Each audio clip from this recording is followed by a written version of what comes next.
The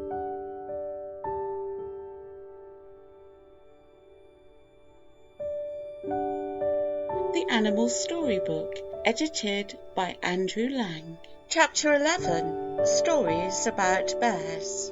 Baron de Vauban, a French gentleman whose adventures with snakes are also curious, was the hero of some encounters with a grizzly bear of North America. First, I would have you understand what sort of a creature he had for an opponent. Imagine a monster measuring, when standing upright, 8 or 9 feet, weighing 900 pounds, of a most terrifying appearance, and agility and strength surpassing all other animals, and cruel in proportion. Like his cousin the brown bear, whom he resembles in shape, he is a hermit, and lives alone in the immense trackless forests which covered the Rocky Mountains, and indeed, at least in olden times, the greater part of North America. During the day he sleeps in the depths of some mountain cavern, and wakes up at dusk to go out in search of prey. All the beasts of the forest live in terror of him. Even the white bear flies before him. He would go down to the valleys and attack the immense herds of buffaloes which grazed there, and which were powerless against him, in spite of their numbers and their great horns. They join themselves closely together and form one compact rank, but the grizzly bear hurls himself at them, breaks their ranks, scatters them, and then, pursuing them till he catches them up, flings himself on the back of one, hugs it in his iron embrace, breaks its skull with his teeth, and so goes slaying right and left before he eats one. Before the Baron's first, so to say, hand-to-hand encounter with a grizzly, he had been long enough in the country to know something of their ways, and how worse than useless a shot is unless in a fatal spot.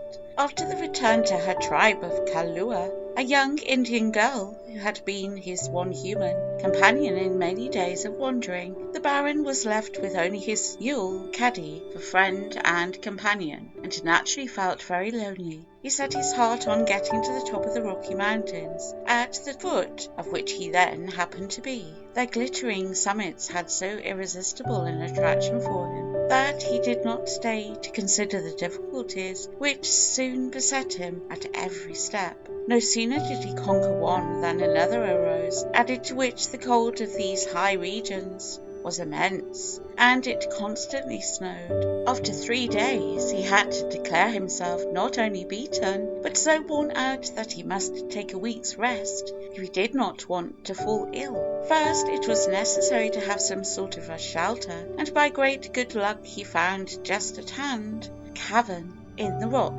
which, without being exactly a palace, seemed as if it would answer his purpose. Upon closer examination, he found that it had more drawbacks than he cared about. All round were scattered gnawed bones of animals, and the prints of bears' claws on the ground left no doubt as to who the last inmate had been. The Baron, however, preferred to risk an invasion rather than seek another abode, and prepared for probable inroads by making across the entrance to the cave a barricade of branches of oak tied together with a flax, a quantity of which grew near. He then lit a good fire inside the cave, but as the last tenant had not considered a chimney necessary, the dense smoke soon obliged him to beat a hasty retreat. Besides, he had to go out to get supplies for his larder, at present as bare as Mother Hubbard's. With his usual good luck, the Baron found, first, a large salmon flapping wildly in its effort to get out of a pool where the fallen river had left it. This he killed, and next he shot a young deer about a mile away and carried it to camp on his back.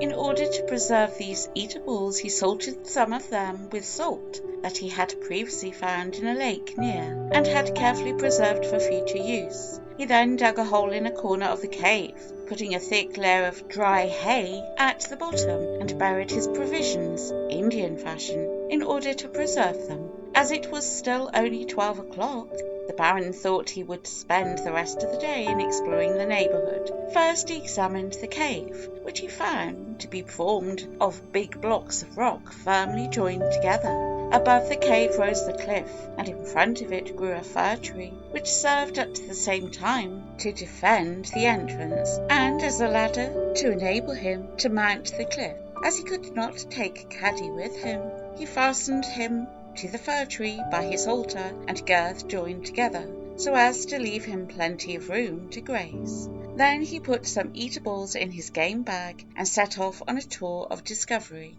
When he had walked about 3 hours, and had reached a rocky point from which he had a fine view of the surrounding country, he sat down to rest under an oak tree. He knew nothing more till the cold awoke him. It was now 6 o'clock, and he had slept 3 hours. He started with all the haste he could to get back to his cave and Caddy before dark. But so tired and footsore was he that he was obliged to give in and camp where he was, for night was coming on fast. It was bitterly cold, and snow fell constantly, so he lit a large fire, which at the same time warmed him and kept away the bears, whom he heard wandering around the camp most of the night. As soon as the sun was up in the morning, he set off with all his speed to see what had become of Caddy.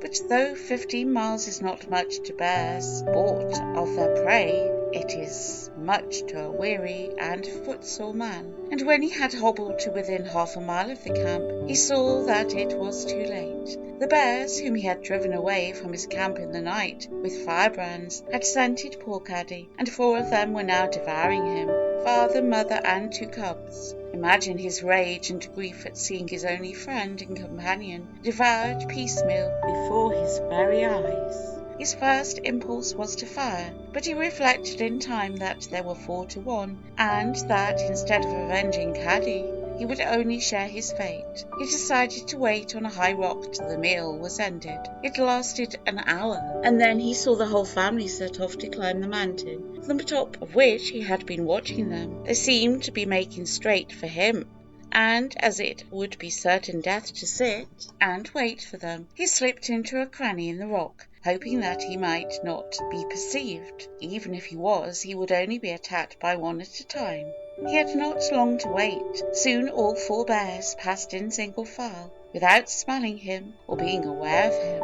For this he had to thank poor Caddy. Their horrid snouts and jaws, being smeared with his blood, prevented their scenting fresh prey. When he had seen them at a safe distance, he ventured to go down to the cave he could no longer call his own. Of Caddy nothing remained but his head, still fastened to the tree by his halter. The barricade was gone, too, and from the cave came low but unmistakable growls. With one bound the Baron was up the tree, and from the tree onto the cliff. From there he threw stones down before the entrance to the cave, to induce the present inmate to come out, in order that he might take possession again. The bear soon came out, and perceiving him, made for the fir tree. By its slow and languid movements, the Baron saw that it was curiosity more than anger that prompted it, and moreover it was evidently a very old bear, probably a grandfather, whose children and grandchildren had been to pay a visit. Curiosity or not, the Baron had no wish to make a closer acquaintance, and fired a shot at the brute, by way of a hint to that effect. This immediately turned his curiosity into wrath. Seizing the fir tree, which he was going to use as a ladder, he began to climb up. A second shot hit him in the shoulder. He fell mortally wounded, but even after a third shot, which took him in the flank, his dying struggles lasted 20 minutes, during which he tore at the roots of the fir trees with his terrific claws. The Baron did not care to waste any of his bullets, now getting scarce, in putting out of his pain one of Caddy's murderers. When finally the bear was dead, the Baron came down to take possession of his cave, and at the same time of the bear's skin. On penetrated into the cave, he found that the rascal had paid him out in his own coin, and in revenge for the Baron taking his cave, had eaten his provisions. The Baron was quits in the end, however, as the bear's carcass furnished him meat enough for several days. The Baron cut off pounds of steak, which he salted and dried over the fire. The useless remains he threw over the nearest precipice, so that they should not attract wild beasts. To keep him awake all night with their cries. Then, having made a huge fire in front of the entrance, which moreover he barricaded with branches, he threw himself on his bed of dry leaves to sleep the sleep of exhaustion. Some time passed before the Baron's next encounter with a bear. He was camping one night in a dense forest, sleeping as usual, with one eye and one ear open, and his weapon at hand, already loaded. His rest was broken by the usual nightly sounds of the forest, of leaves crunched and branches broken, showing that many of the inmates of the woods were astir. But he did not let these usual sounds disturb him, till he heard in the distance the hoarse and unmistakable cry of the bear. Then he thought it time to change the shot in his gun for something more worthy of such a foe. This preparation made, he set off at dawn on his day's march, which up to midday led him along the bank of a large river. He thought no more of the blood-curdling howls of the night, till suddenly he heard from a distance terror-stricken cries. He put his ear to the ground, Indian fashion, to listen better, and as the danger, whatever it was, seemed to be coming nearer, he jumped into a thicket of wild cherry and willow trees and waited there in ambush, gun in hand. In a few minutes a band of Indians with their squaws appeared on the opposite bank of the river, and straightway leaped into the water like so many frogs jumping into an undisturbed swamp. At first he thought he was being attacked, but soon saw it was the Indians who were being pursued, and that they all, men and women, were swimming for dear life. Moreover, the women were laden with their children, one and sometimes two being strapped to their backs in a sort of cradle of birch bark. This additional weight made them swim slower than the men, who soon reached the opposite shore, and then took to their heels helter-skelter, except 3, who remained behind to encourage the women. The Baron at first thought it was an attack of other Indians, and that it would be prudent to beat a retreat, when suddenly the same terrible cry that had kept him awake in the latter part of the night resounded through the forest, and at the same time there appeared on a high bank on the other shore a huge mass of a dirty grey colour, which hurled itself downhill, plunged into the river, and began to swim across at a terrific speed. It was a grizzly bear of tremendous size. So fast did it swim that in no time it had nearly caught up with the last of the squaws, a young woman with twin babies at her back, whose cries, often interrupted by the water getting into their mouths, would have melted the heart of a stone. The 3 Indians who had remained on the bank did their utmost to stop the bear by shooting their poisoned arrows at it, but the distance was too great, and the huge animal came on so fast that in another minute mother and child would be lost. The Baron could not remain a spectator of so terrible a scene. He came out of the thicket where he was hidden and frightened the Indians almost as much as if he had been another bear. Resting his gun on the trunk of a tree, he fired at the distance of 125 yards and hit the animal right on the head. It dived several times, and the water all round was dyed red with blood, but the wound was not mortal, and it continued on its way, only more slowly. After urging the Indian, who seemed to be the unhappy woman's husband, to go into the water to help her, for through terror and fatigue she could no longer swim, the Baron took deliberate aim again and fired. The second shot, like the first, hit the bear on the head, but again without killing it. It stopped the brute, however, long enough to let the poor woman get to shore, where she fainted and was carried away by the men to the forest, leaving the Baron and the bear to fight out their duel alone. The Baron had barely time to reload and to climb to the top of one of the trees when the bear was already at the foot of it.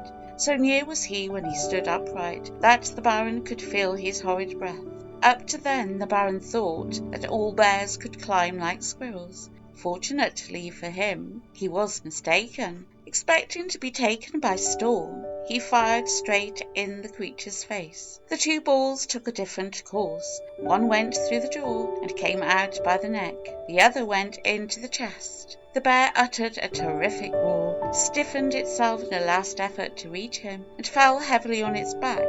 at the foot of the tree. The Baron might have thought him dead, had he not already seen such wonderful resurrections on the part of bears. But the 4 shots, though at first they dazed and troubled the beast, seemed afterwards to act as spurs, and he rose furious and returned to the charge. The Baron tried to use his revolver, but finding it impossible, he drew out his axe from his belt and dealt a violent blow at the bear's head, which nearly split it in two and sent the blood splashing in all directions. The bear again fell to the ground, this time to rise no more. The Baron, being now convinced that the grizzly bear is no tree climber, took his time to draw out his revolver, to take aim and fire. The shot put out one of the bear's eyes. The axe had already taken out the other. This finished him, but his death struggles lasted 20 minutes, during which the tree was nearly uprooted. When all was at an end, the Baron came down. He cut off the formidable claws and broke off the teeth with an axe to take a trophy in imitation of the Indians, and then proceeded to skin him and cut him up.